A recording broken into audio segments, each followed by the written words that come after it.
Beaufort, je vous remercie infiniment d'avoir accepté mon invitation à partager votre point de vue sur notre question du jour, à savoir la féminisation des boards est-elle un enjeu pour les fonds d'investissement? Viviane, on ne vous présente plus, docteur en droit, vous êtes experte en droit européen, en économie et sciences politiques, vous êtes professeure titulaire à l'ESSEC, directrice du CEDE, experte en gouvernance, mentor de start-upeuse et fondatrice des programmes Women ESSEC Exec, dont le Women Board Ready, et vous tenez aussi deux blogs, un sur l'Europe et un sur le Women Empowerment. Affilié aussi à de nombreux think tanks, vous publiez et vous intervenez régulièrement dans les milieux académiques, professionnels et sur les flux RSS. Vous vous battez surtout pour faire bouger les lignes sur un certain nombre de sujets d'engagement comme l'Europe, la mixité, la RSE, la gouvernance publique et l'entreprise responsable. Et on vous a d'ailleurs décerné le mérite et la Légion d'honneur pour ces engagements. Donc, c'est un immense honneur que vous nous faites en étant à nos côtés, Viviane, bien qu'en distanciel, et je vous en remercie infiniment. Euh, pour commencer, peut-être, Viviane, j'ai envie de vous poser simplement trois questions qui vont nous permettre justement d'introduire cette table ronde et peut-être déjà de lancer quelques pistes de réflexion. Première question, que pensez-vous des articles 14 et 15 de la loi Rixin? Alors, ces articles-là, c'est ceux qui ont fait couler beaucoup d'encre, puisque ce sont les articles quotas. Ils viennent compléter la loi Copé-Zimmermann adoptée 10 ans avant, qui concernait les conseils d'administration. Ils sont calés sur cette fameuse proportion minimale de la minorité, les 30%. Et de la même manière que la loi Copé-Zimmermann, il propose, voire impose, aux entreprises relativement importantes qu'elles progressent sur la féminisation des instances de direction, autrement dit les COMEX et les CODIR, instances de pouvoir, avec un planning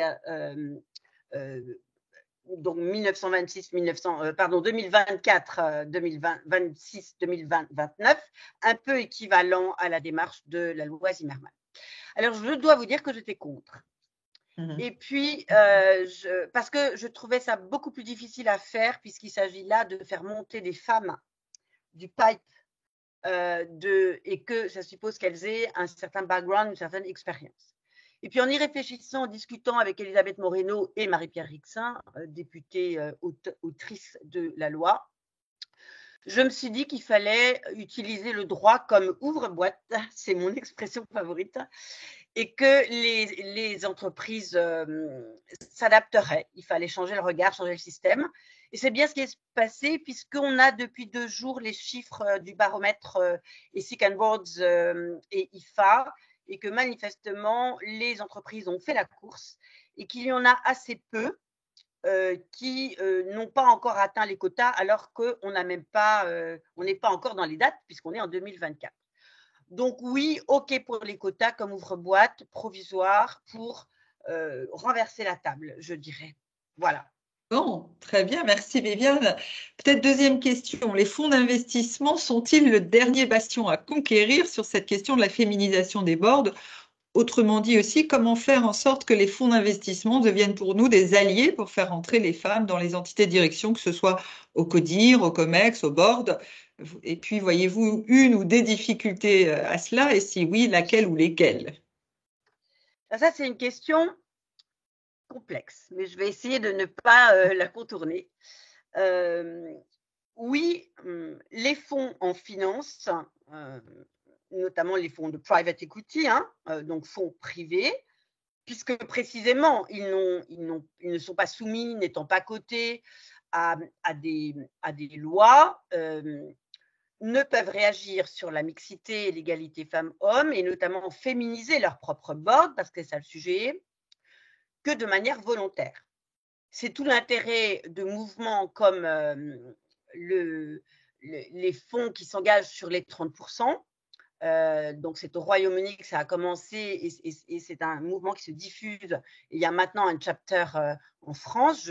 Je crois que vous aurez parmi vos intervenants quelqu'un qui représente ce mouvement engagé. Tout à fait. Donc c'est ce qu'on appelle un mouvement de place. Donc il y a 2 articles moins connus de la loi Rixin qui ont crisper un peu, je dirais, ce milieu dans sa dominante publique, autrement dit la BPI, qui sont les articles 16 et 17, qui exigent que les fonds de la BPI, puisque ce sont des fonds publics, hein, donc de l'argent de nous, de vous et moi, voilà, de l'argent des citoyens, qui exigent que de la même manière que pour les COMEX, CODIR des grandes entreprises, les fonds féminisent jusqu'à 30% leurs dirigeantes. Donc, un certain nombre, mais peu, hein, très rare, il faut le dire, avaient déjà entamé ce mouvement. De la même manière, je pense qu'il va y avoir ce fameux effet ouvre-boîte dont je vous parlais. Il y en a qui traînent un peu les pieds. C'est vrai que quand on regarde, hein, c'est un milieu très masculin. Et moi, je me dis que quand j'identifie les changements depuis, je dirais, 5 ans, 10 ans, de la finance plutôt bancaire, milieu des banques et assurances, avec vraiment une progression extraordinairement importante de nomination à des postes de direction, COMEX, CODIR, et parfois CEO. De ce milieu de finance, ça veut dire qu'on ne manque pas de financières, c'est-à-dire qu'on ne manque pas de compétences. Donc, là encore, je pense qu'il faut faire un effort pour changer la culture et que c'est un enjeu important parce qu'il ne s'agit pas pour moi de féminiser pour féminiser, même si c'est aussi un enjeu d'équité quelque part. C'est important de féminiser parce que les femmes n'ont pas le même regard sur la manière de vérifier l'éligibilité des projets dans lesquels les fonds doivent investir. Et c'est ça qui me paraît l'enjeu. 2 exemples de fonds qui, pour le coup, ont été créés par des femmes, donc dirigés par des femmes. Je pense à Fanny Picard et je pense à Laurence Méhaignerie.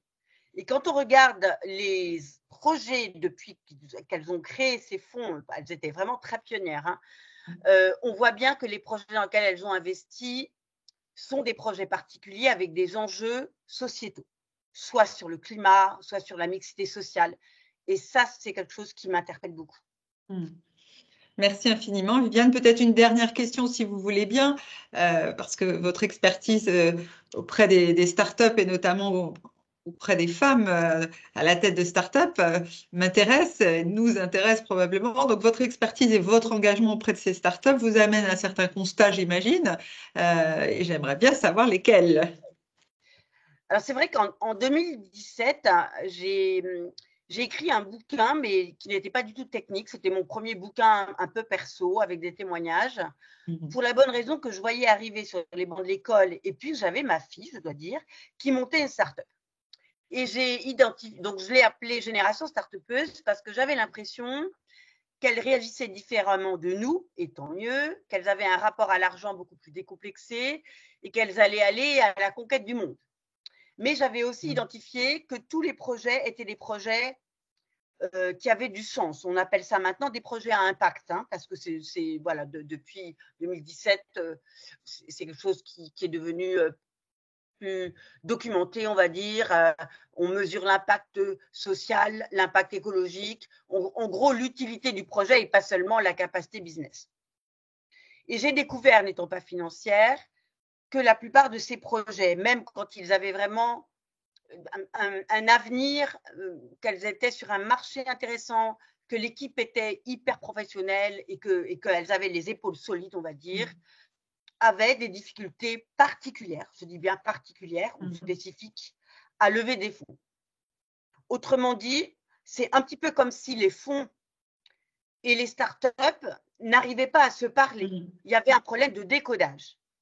D'où l'intérêt, je reviens à notre question 2, d'une présence plus importante de femmes dans les fonds qui prennent les décisions, parce qu'il y aura peut-être alors un langage plus commun entre femmes, que ces femmes directrices de fonds ou dans les fonds seront être plus sensibles à ces enjeux, on va dire RSE, ok, et débloquerait cette situation qui aujourd'hui, et ça c'est vraiment une grande tristesse pour moi de le dire, continue, alors qu'on est en 2024, à se heurter à un milieu qu'elle déclare, là c'est Dixit, hein, misogyne, machiste, empreintes de stéréotypes de genre négatifs, posant des questions complètement déplacées sur leurs conditions de femmes, le fait qu'elles sont mamans, questions qui ne sont jamais posées aux garçons, à tel point, et ça fera peut-être réfléchir vos participants, qu'un certain nombre d'entre elles qui ne lâchent pas l'affaire, parce que j'en ai qui ont lâché l'affaire malheureusement, ont décidé de faire monter à leur board, même de manière parfois artificielle, un garçon pour qu'il puisse présenter le projet et elles se mettent juste derrière, de manière à ce que ce biais n'ait pas lieu et que le projet soit jugé en tant que tel. Je trouve ça un peu interpellant d'en arriver là. Et j'ose bien croire que les participants de votre conférence, de votre événement, auront dépassé et seront engagés sur ces questions-là, parce que le système ne change pas quand les hommes et les femmes ne changent pas, et qu'il y a là un vrai sujet, parce que si on ne crée pas les conditions pour que les projets créés par des femmes, des startups, aient accès dans les mêmes conditions à de l'argent, elles resteront dans des petits projets, dans des projets de petite ambition, elles ne pourront pas s'internationaliser, et il n'y aura jamais de licorne, puisqu'on parle de licorne en France, féminine. Donc pour moi, c'est un vrai sujet. Bon, merci infiniment, Viviane, d'avoir accepté de partager ces quelques propos avec nous. Je suis sûre que ces propos, justement, vont contribuer à nourrir nos échanges de ce matin lors de notre table ronde. Est-ce que vous avez envie de prendre la parole pour un dernier mot, le mot de la fin, ou au contraire, le mot du début de l'aventure? Juste, en ayant regardé la liste très vertueuse, je dirais, très exemplaire, voilà, de ceux et celles qui veulent participer à votre événement, je crois que vous avez dans la salle beaucoup de convaincus. Et tant mieux, mais c'est eux qui doivent être, eux et elles, qui doivent être les ambassadeurs et ambassadrices dans des fonds, je dirais, au fonctionnement plus classique. Et on n'est jamais assez nombreux pour changer une culture, parce qu'il s'agit vraiment de casser le système et de casser la culture. Voilà. Merci beaucoup, Viviane. C'est bien tout le propos, effectivement, d'aller essaimer cette bonne parole, entre guillemets. Donc, merci infiniment de votre contribution et au plaisir de nous retrouver peut-être pour de prochains événements. Merci beaucoup, Viviane. J'espère.